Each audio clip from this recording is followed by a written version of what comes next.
switch pour le mute. Tu l'as levé totalement haut? OK.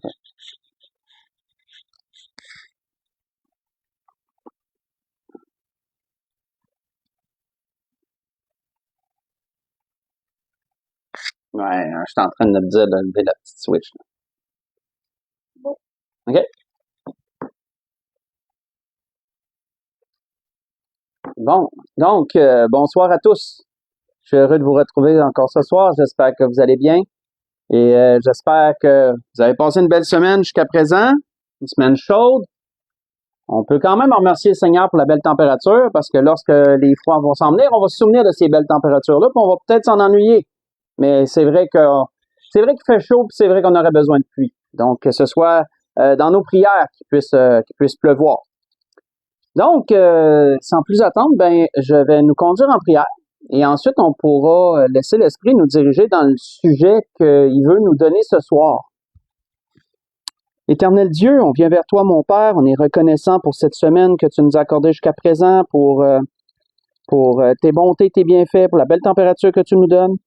Et Seigneur, nous te prions, Dieu du ciel, de bénir, Seigneur, de bénir, mon Dieu du ciel, ce temps, Seigneur, que nous prenons pour entendre ta parole, Seigneur, et te prions de bénir ceux qui l'apportent. Bénis tes pasteurs, Seigneur, qui se dévouent, mon Dieu, corps et âme dans les études. Également, Seigneur, dans le ministère dans son ensemble, Seigneur, dans les déplacements, dans toutes les difficultés que cela occasionne. Aussi, mon Père, dans toutes les casse-têtes aussi que cela occasionne, Seigneur. En toutes choses, Seigneur, te prions de bénir tes pasteurs d'une façon toute spéciale. Nous te prions, mon Père éternel, pour aussi tous les témoignages, Seigneur, qui ont été donnés à ceux qui ne sont pas sauvés, qui ont entendu ta parole. Te prions, Seigneur, de parler à leur cœur et d'ouvrir leur cœur à ta parole, afin que ta parole, Seigneur, puisse pénétrer en eux, qu'ils puissent être sauvés et croire, Seigneur, croire à ton œuvre, Seigneur. Mon Père, nous t'implorons, Dieu du ciel, toi qui règnes sur nos vies, toi qui diriges toutes choses, d'accomplir ta volonté sur nous, mon Dieu du ciel. Oui, qu'il en soit fait selon ta volonté. Et puisses-tu diriger, Père éternel, nos combats, diriger, mon Dieu, nos luttes, diriger, Père éternel, les circonstances difficiles qu'on peut vivre. Prends soin de tes malades, entoure-les de tes bras d'amour, Père, et accorde-leur une grâce toute spéciale, mon Dieu, nous t'en prions. Et Père, nous remettons entre tes mains notre prière, remettons entre tes mains toutes choses ce soir. Et encore, dans le précieux nom, béni Saint Jésus, nous avons désiré prendre ce temps pour te prier. Amen. Donc, pour ce que l'Esprit veut nous donner ce soir, je vais vous inviter à tourner dans l'Évangile selon Jean, chapitre 2. Évangile selon Jean, chapitre 2. On va lire du verset 1 à 11 pour voir cette situation et ce que l'Esprit va en ressortir pour le message de ce soir. Donc, Évangile selon Jean, chapitre 2, versets 1 à 11.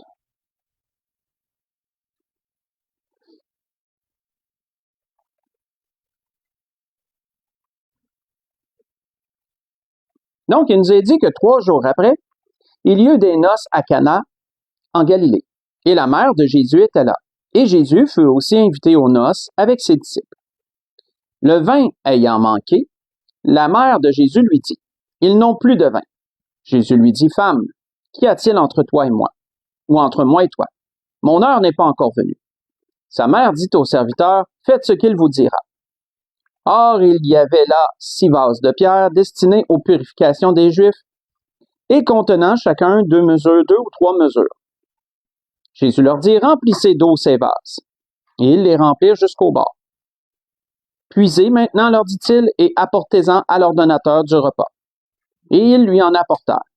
Et quand l'ordonnateur du repas eut goûté l'eau changée en vin, ne sachant d'où venait ce vin, tandis que les serviteurs qui avaient puisé l'eau le savaient bien, il appela l'époux et il dit, « Tout homme sert d'abord le bon vin, puis le moins bon après qu'on s'est enivré. Toi, tu as gardé le bon vin jusqu'à présent. » Tel fut à Cana en Galilée le premier des miracles que fit Jésus. Il manifesta sa gloire et ses disciples crurent en lui. On va arrêter ici. Donc, on voit ici, frères et sœurs, qu'un événement festif, et si vous avez moindrement fait des recherches historiques sur le peuple juif, ces événements-là très festif, était, comment je pourrais dire, toujours accompagné de vin. Et le vin ne devait pas manquer. Ceux qui organisaient le mariage, les parents ou ceux qui l'organisaient, engageaient des gens, des maîtres de cérémonie, entre autres, et c'était eux qui géraient à peu près tout. C'était eux qui goûtaient le vin pour savoir s'il était bon ou pas, l'ordonnateur, comme il est dit, et c'était eux qui géraient également les commandes, qui s'assuraient qu'il manque de rien, puis que vraiment l'événement en question soit un succès. Mais s'il venait qu'à manquer de nourriture, si le vin venait qu'à manquer, ben à ce moment-là, à ce temps-là, ça gâchait grandement la fête. Et là, c'est un mariage, d'autant plus. Et il arrive cette situation où, est-ce que c'est l'ordonnateur du repas qui a mal calculé ses affaires? La Bible ne nous le dit pas. Mais il manque de vin. Et là, bien sûr, l'ordonnateur se retrouve un peu dans les problèmes. Ceux qui le savent devaient sûrement paniquer en arrière. Et là, se demander qu'est-ce qu'on fait avec ça. Et là, on voit la mère de Jésus venir voir Jésus et lui dire, ils n'ont plus de vin. Pourquoi? Parce que sa mère savait pertinemment que Jésus pouvait y faire quelque chose. Mais c'est la réponse de Jésus qui est intéressante. Jésus a dit à sa mère, « Mon heure n'est pas encore venue. » Et l'Esprit m'a arrêté sur cela. Qu'est-ce que Jésus voulait dire par là en disant à sa mère, « Mon heure n'était pas encore venue. » Est-ce que Jésus voulait dire que le temps, le moment n'était pas approprié? Pour ça qu'il disait, « Mon heure n'est pas encore venue. » Ben, comprenons premièrement que c'était pas ça que Jésus voulait dire. C'était pas comme si Jésus disait à sa mère, « Regarde, c'est comme pas le bon moment. » Non, parce que, je veux dire, il y avait un manque, Jésus était là, Jésus pouvait le combler, il en était capable, et sa mère le savait très bien, et elle le lui demande. Donc, c'était pas le fait, si Jésus dit mon heure n'est pas encore venue, ben c'était pas le fait que c'était comme pas le moment là. C'était pas ça. C'était dû au fait que le ministère de Jésus suivait un calendrier, si je peux l'exprimer comme ça, très précis, et c'était le calendrier de Dieu. C'était les temps selon Dieu, et Jésus devait suivre ces temps-là. Il fallait qu'il suive les temps de son Père. Lorsque la révélation lui venait que c'était le temps pour quelque chose, ben c'était à ce moment-là qu'il le faisait. Et là, Jésus dit à sa mère, « Mon heure n'est pas encore venue », en voulant dire que le temps n'est pas encore arrivé pour que mon ministère public commence et que là, les miracles, je commence à faire des miracles. Mais on voit que sa mère lui a pas vraiment laissé de choix. Et Jésus s'est retrouvé à peu près dans la même situation que lorsqu'il avait 12 ans. Si vous vous souvenez, dans Luc chapitre 3, 2 ou 3, on n'a pas besoin de tourner là. Mais 2 ou 3, ouais, là où Jésus, dans le fond, avec ses parents, était allé à Jérusalem pour la Pâque. Et souvenez-vous qu'il était resté là-bas quand ses parents s'en retournaient après la fête.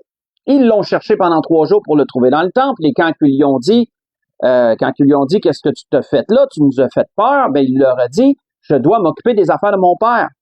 Et on voit que ses parents, ils n'ont pas accepté ça. Ils ont dit, non, tu reviens avec nous. Et la Bible nous dit qu'il leur fut soumis. Pourquoi? Parce que c'était ses parents et Dieu lui demandait d'obéir à ses parents. Et là, Jésus leur avait été soumis jusqu'à l'âge adulte. Mais là, on voit Jésus adulte ici et il se retrouve un peu dans une situation similaire, dans un sens où sa mère, comment je pourrais dire, ne lui laisse pas grand choix parce que quand Jésus lui dit que l'heure n'est pas encore venue, autrement dit que le temps de mon ministère public et de la manifestation des miracles n'est pas arrivé, mais sa mère dit quand même aux serviteurs, allez le voir puis faites tout ce qu'il va vous dire. Donc, Jésus s'est retrouvé un peu dans une situation comme lorsqu'il avait 12 ans. Et on voit que Jésus obtempère. Mais Jésus fait ça de façon subtile. Il ne va pas directement près des cruches, il reste à sa table et il reste à sa place et fait simplement dire aux serviteurs, allez mettre de l'eau, et ensuite puiser l'eau, puis allez le porter à l'ordonnateur du repas, parce que souvenez-vous, l'ordonnateur il est engagé pour goûter tout. Lui, il s'arrange, il faut que la nourriture soit bonne, il faut que le vin soit bon. Lui, il goûte tout. Donc, c'est pour ça que ça passait par lui pour ensuite être donné aux convives. Mais notez que Jésus disait, mon heure n'est pas encore venue, parce qu'il y avait un temps pour chaque chose. Et Jésus savait quel était le temps pour les choses en question.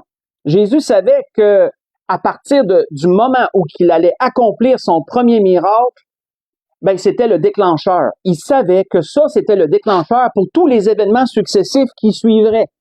Après un miracle, en viendrait une multitude d'autres, autrement dit. Et on voit que il nous est spécifié à la fin au verset 11 de ce qu'on a lu, que ce fut le premier des miracles. Donc, c'est pour ça que Jésus avait dit à sa mère, mon heure n'est pas encore venue, mais par la force des choses, il le fait quand même. Il le fait quand même. Et ce fut le premier miracle. Ses disciples savaient très bien qu'est-ce qui venait de se passer. Ils ont cru en lui, sa gloire a été manifestée. La Bible nous dit que les serviteurs savaient très bien ce qui s'était passé, mais la majorité des gens qui sont là n'ont pas su, ou peut-être qu'ils l'ont su par la suite, on ne le sait pas, mais sur le coup, n'ont pas su ce qui venait de se passer. Même l'ordonnateur en revenait pas. Il dit habituellement, on prend le bon vin au début, les gens commencent à s'enivrer, les gens commencent un peu à être plus pompettes, comme on dit dans notre jargon. Donc, le goût du vin devient moins important. Et là, c'est là que tu passes le vieux vin après, lorsque le meilleur vin a été passé. Et là, l'ordonnateur dit, c'est drôle, le meilleur vin, tu l'as gardé jusqu'à présent. L'Esprit veut nous guider, frères et sœurs, ce soir, sur cette pensée à propos de connaître les temps.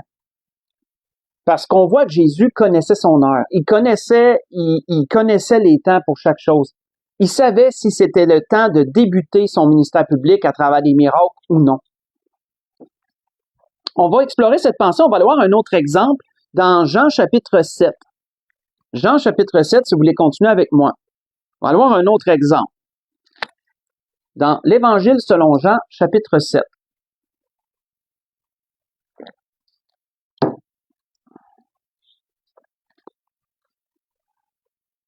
Jean chapitre 7, on va lire du verset 1 jusqu'au verset 9.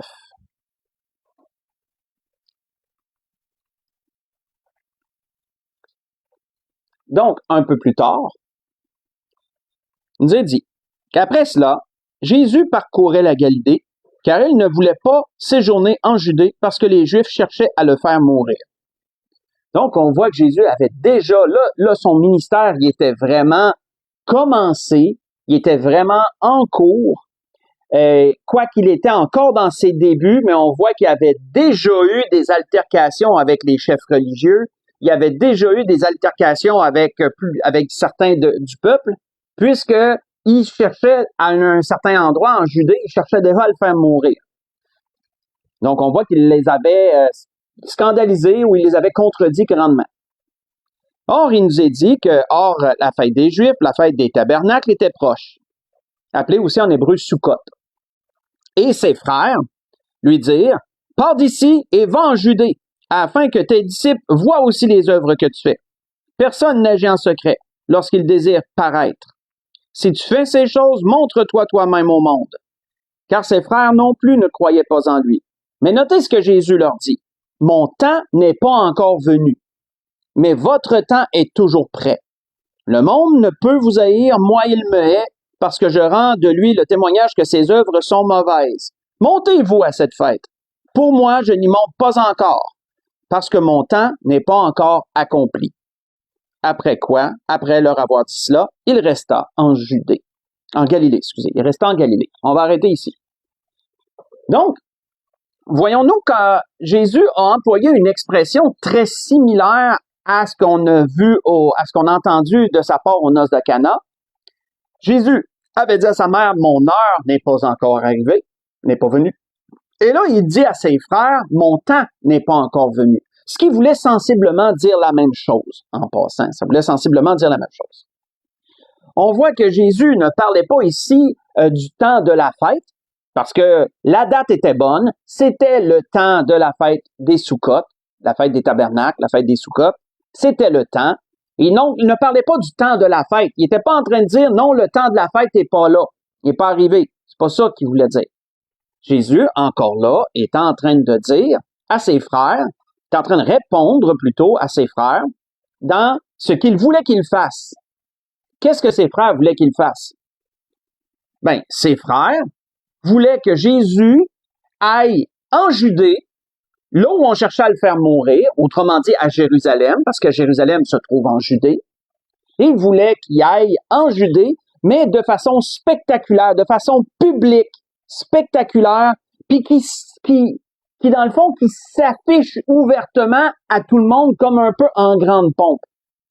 C'est ce que ses frères auraient voulu que Jésus fasse. Pour vous donner un ordre d'idée de ce qu'il aurait voulu qu'il fasse, ben pensez lorsque Jésus a fait son entrée pas miraculeuse, mais son entrée royale, on pourrait dire, à la fin, dans la dernière semaine avant la crucifixion. La triomphante, merci Namo. Pensez à cette entrée triomphante de Jésus. Jésus, assis sur le dos d'un ânon, se fait applaudir. Disons qu'il se fait célébrer Hosanna de la part de tous. Les gens mettent des tapis par terre, des feuilles de figuier, des vêtements, comme un peu pour tracer la route à un roi qui met pas son pied par terre. Ses frères voulaient un peu qu'il fasse ça. Je dis pas de monter sur un ânon, là. Mais je veux dire, ses frères voulaient qu'il rentre de façon grandiose à Jérusalem, comme en grande pompe. Mais Jésus savait que le temps pour ça n'était pas venu, frères et sœurs. Et c'est pour ça qu'il a dit à ses frères, mon temps n'est pas encore venu. Jésus n'était pas en train de dire qu'il voulait pas aller à la fête, puisqu'il y a été. Mais la Bible nous dit qu'il est allé en secret. On ne lira pas la suite. Mais si vous lisez la suite, vous allez voir que Jésus, il a été incognito. Il a rentré à Jérusalem en secret. Et qu'est-ce que l'auteur, Jean, nous dit?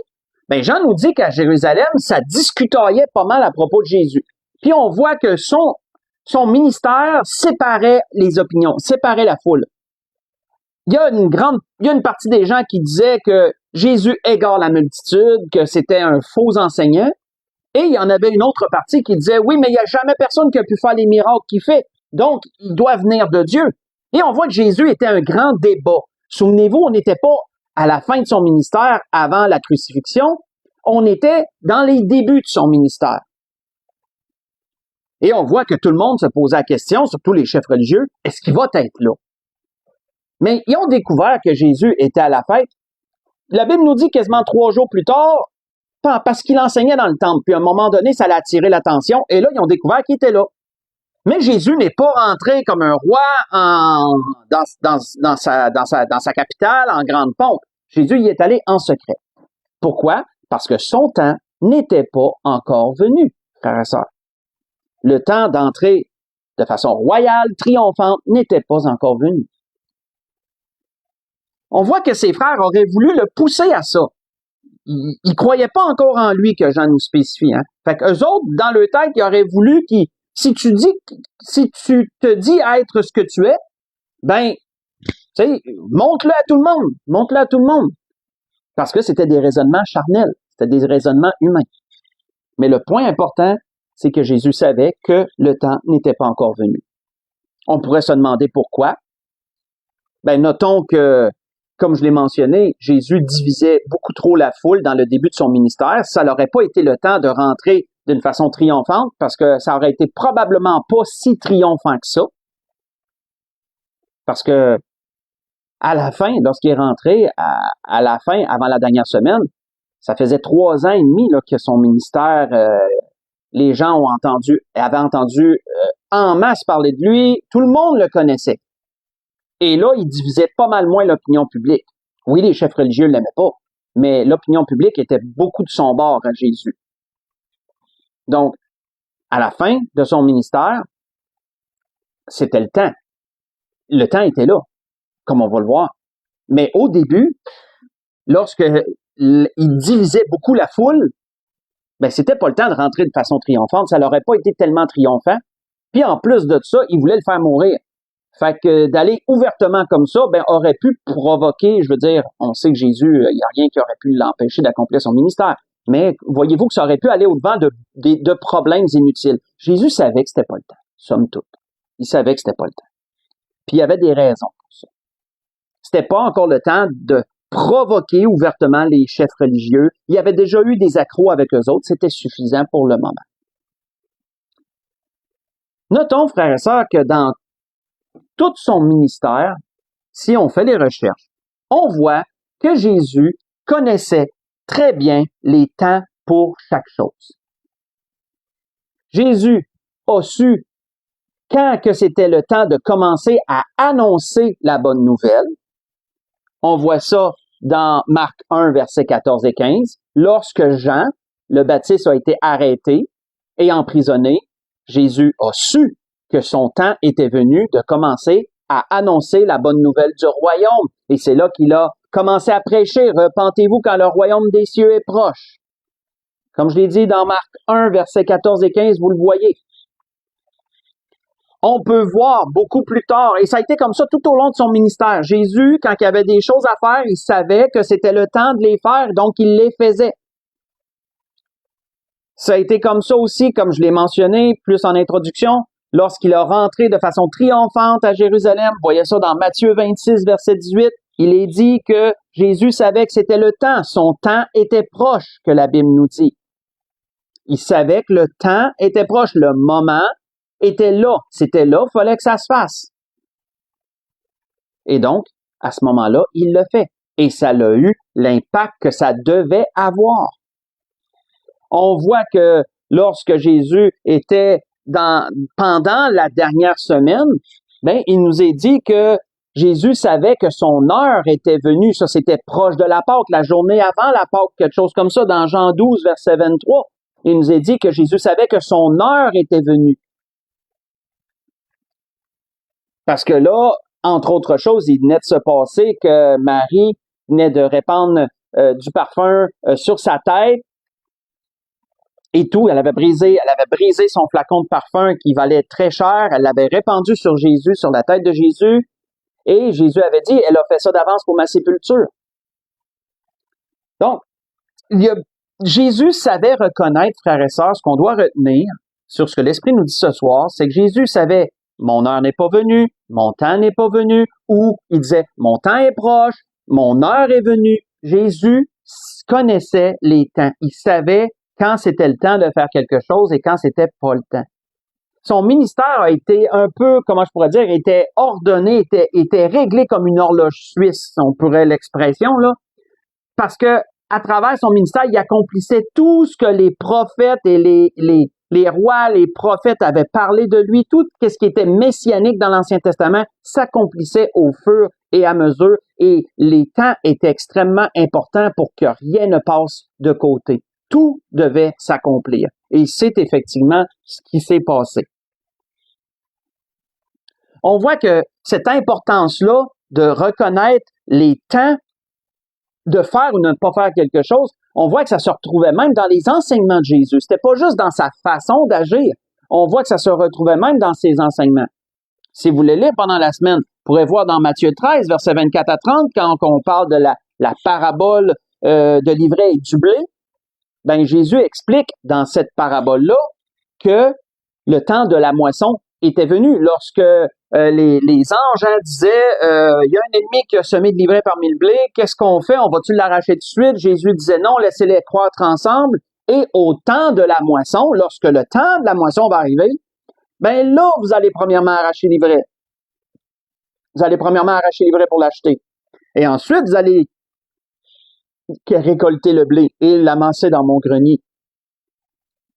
Pourquoi? Parce que le temps de la moisson sera arrivé. Et ça va être là le moment de faire ça. On voit également cette même leçon-là en rapport avec la parabole des vignerons. Vous voyez ça dans Matthieu 21, versets 33 à 41. C'était la même chose. C'était au temps de la récolte que les choses allaient se passer. C'était au temps de la récolte. Donc, il y a toujours un temps, frères et sœurs, pour chaque chose. Et c'était même dans les paraboles du Seigneur que c'était enseigné. Jésus voulait nous démontrer, il nous l'a démontré à travers son ministère, il nous l'a démontré à travers son enseignement, que c'est important de savoir discerner les temps. C'est important de savoir discerner les moments favorables, lorsque c'est convenable de faire quelque chose, lorsque c'est pas le bon temps de faire quelque chose. C'est-tu favorable, c'est-tu approprié ou c'est pas approprié? Il est important, frères et sœurs, de savoir discerner ces choses-là. Et Dieu peut nous permettre de discerner ces temps-là. Pourquoi? Parce que si on sait discerner ces temps-là, ben on va savoir qu'il faut faire, il faut agir sur une certaine chose, ou on va savoir que non, faut pas que je touche à ça, c'est pas le temps d'agir sur telle et telle chose également. Pourquoi? Parce qu'on va discerner les temps. On voit que Jésus en donne un bon exemple, faites juste écouter. Il en donnait un bon exemple dans la recommandation qu'il avait faite aux pasteurs, entre autres choses, aux enseignants. Donc, s'il y a des enseignants qui m'écoutent, on porte attention à ça. Jésus avait donné un bon exemple après avoir parlé à ses disciples des temps à venir dans Matthieu 24. Pas besoin de se tourner, je vais juste vous lire deux ou trois versets, mais Jésus avait démontré, entre autres choses, cette importance-là de savoir discerner les temps, entre autres pour les pasteurs. Pourquoi? Parce qu'il avait dit ceci. Quel est donc le serviteur fidèle et prudent que son maître a établi sur ses gens pour leur donner la nourriture au temps convenable? Donc, autrement dit, au bon moment, là. Ben, heureux ce serviteur que son maître à son arrivée trouvera faisant ainsi. Je vous le dis en vérité, il l'établira sur tous ses biens. Vous voyez ça dans Matthieu chapitre 24, verset 45 au verset 47. Donc, Jésus disait dans cet exemple-là, « Heureux mon serviteur qui va savoir discerner le temps de donner ma parole à mes enfants, le temps de donner l'enseignement à mes enfants. Et je vais être heureux de trouver ce serviteur-là fidèle au poste qui va continuer à agir ainsi. » Et là, j'ai pas lu la suite, mais il donnait l'exemple du méchant serviteur qui bat ses frères et qui s'enivre et tout, puis qui, dans le fond, lui, il fait fi complètement que son maître revient. Mais là, Jésus dit, son maître va le retrouver, il va le mettre en pièces. Autrement dit, il va le démettre de toutes ses fonctions, il va le réduire à rien, en d'autres mots. Et il va lui donner sa part avec les infidèles. Quelle la Bible nous dit. Donc ça, c'est une première chose que l'Esprit voulait nous donner. Deux choses qu'il veut nous donner ce soir, mais la première des choses, c'était qu'il est important de savoir discerner les temps pour faire ou ne pas faire quelque chose. Puis le Seigneur peut nous permettre, c'est pas toujours évident, j'en conviens. On se pose des questions. Si on veut faire la volonté de Dieu, on va souvent se poser des questions. Ben, je devrais-tu faire ça? Devrais-tu pas faire ça? C'est-tu le bon temps? Puis j'ai pas d'exemple qui me vienne spécifique en tête, là, mais certainement que vous en avez, vous, dépendant des circonstances que vous vivez. Ben, mettons-nous en prière, demandons au Seigneur de nous éclairer. Et je suis sûr que le Seigneur peut nous donner des indices à savoir si c'est le temps ou pas pour quelque chose. Et c'est important de le discerner et surtout de le suivre. Parce que c'est ça qui va nous faire qu'on va agir ou pas sur quelque chose. Comme Jésus l'a démontré à travers son ministère et son enseignement. Mais un autre point sur lequel l'Esprit veut nous arrêter ce soir, qui a toujours rapport avec le temps, mais là sous une autre, sur une autre dimension, si je peux dire ça comme ça, on va aller dans Matthieu chapitre 16. Parce que, quel est le reproche que Jésus a fait, un des plus grands reproches que Jésus a fait aux chefs religieux de son temps? Et ça a le rapport avec ça. Quel est l'un des plus grands reproches que Jésus a fait aux chefs religieux de son temps? Ça a le rapport avec le temps. Et là, je voulais pas faire un jeu de mots. Je voulais pas faire un jeu de mots, ça la donne comme ça. Dans Matthieu, chapitre 16, versets 1 à 4.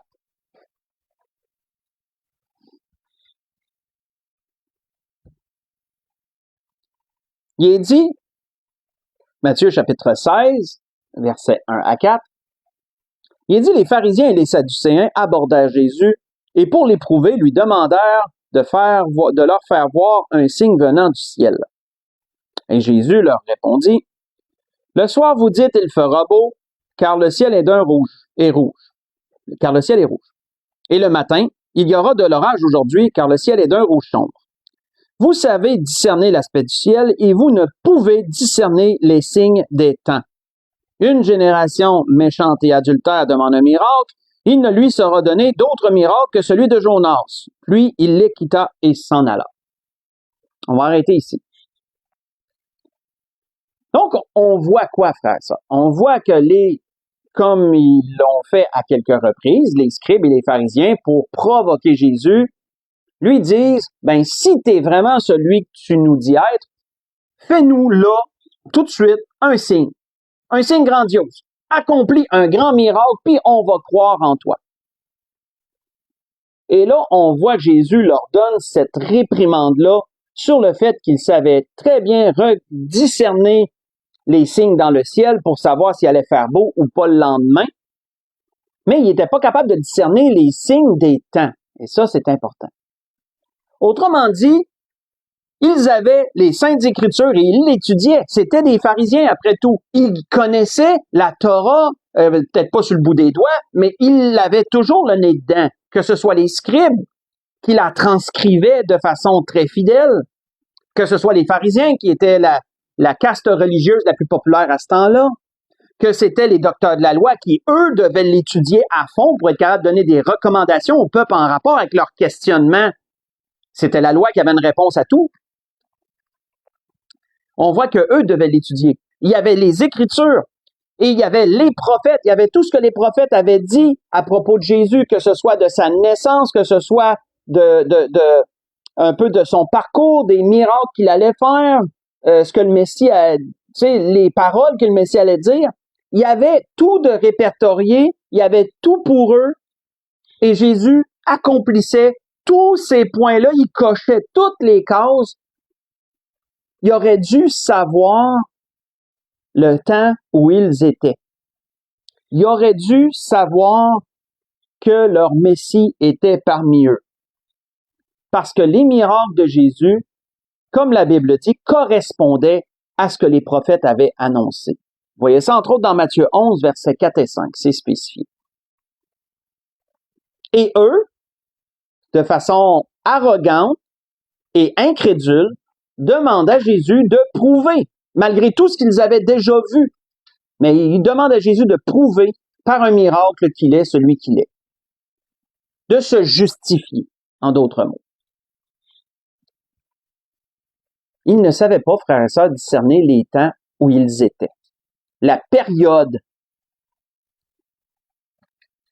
dans laquelle ils étaient à ce temps-là.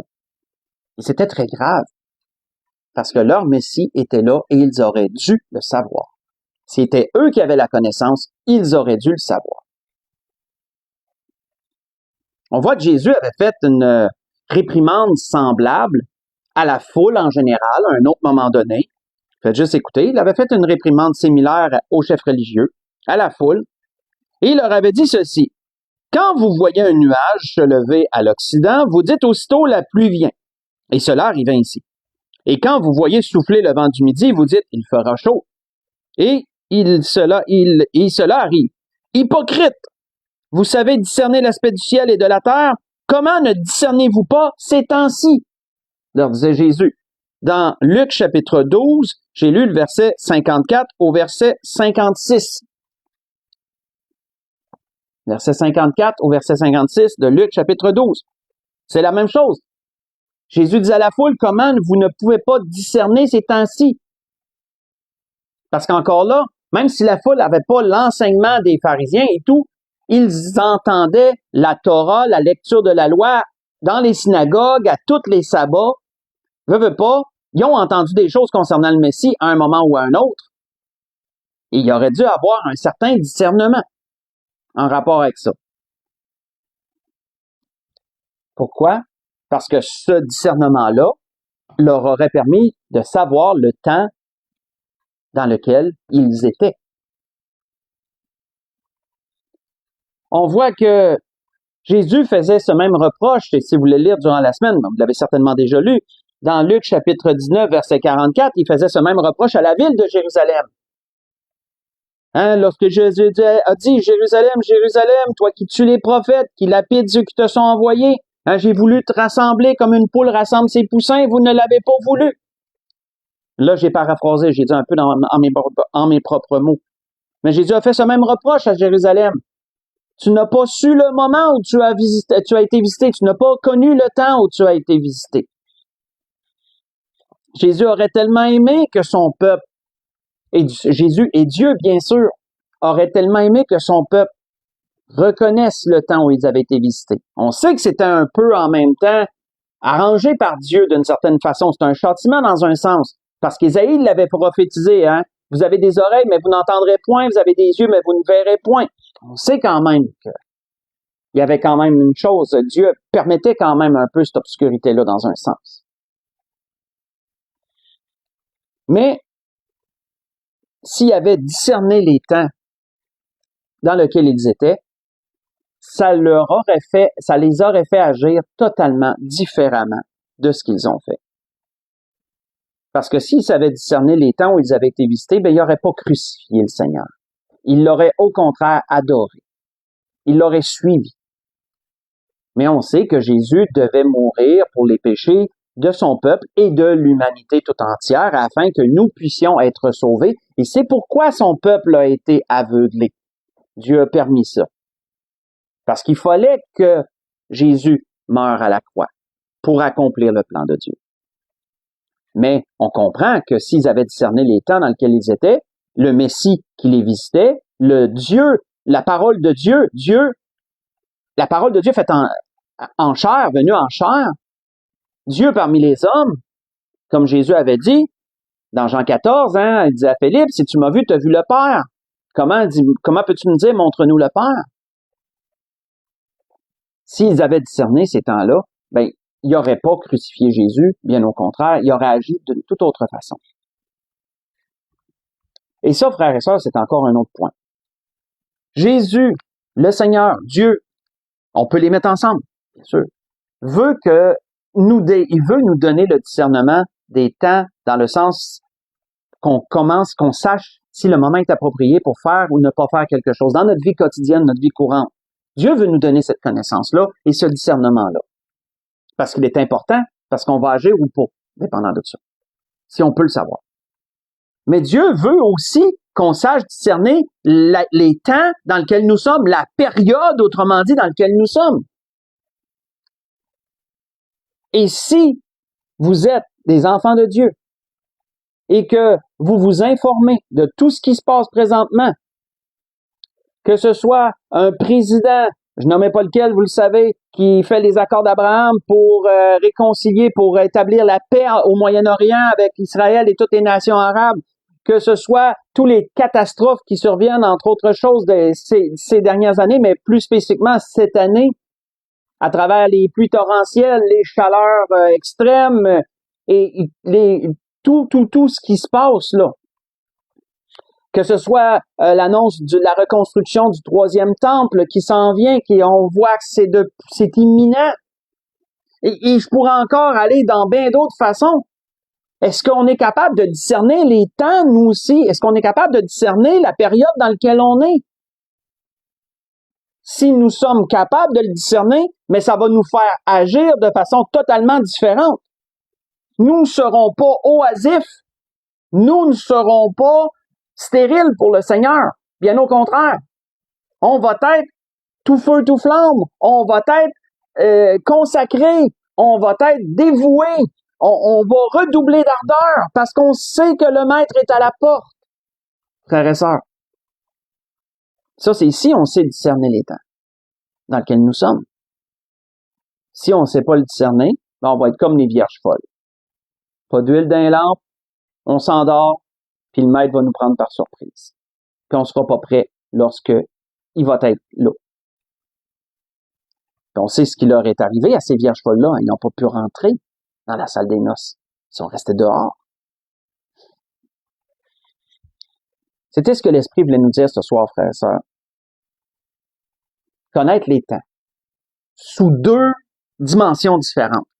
Les temps au quotidien, pour faire ou pas faire quelque chose, mais les périodes aussi dans lesquelles on est. Les temps, l'époque aussi. Pour conclure, allons voir ce que l'apôtre Paul avait dit aux Romains dans Romains chapitre 13. Et ça va aller dans le même sens. Romains chapitre 13, on va conclure là ce que l'Esprit a voulu nous dire ce soir. Romains chapitre 13, versets 11 à 14.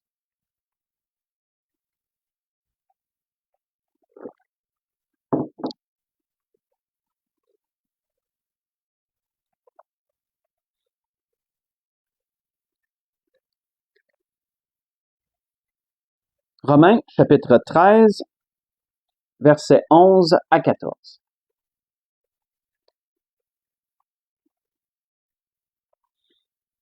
On voit que l'apôtre Paul disait « Cela importe d'autant plus que vous savez en quel temps nous sommes. » De quel temps l'apôtre Paul parlait, là?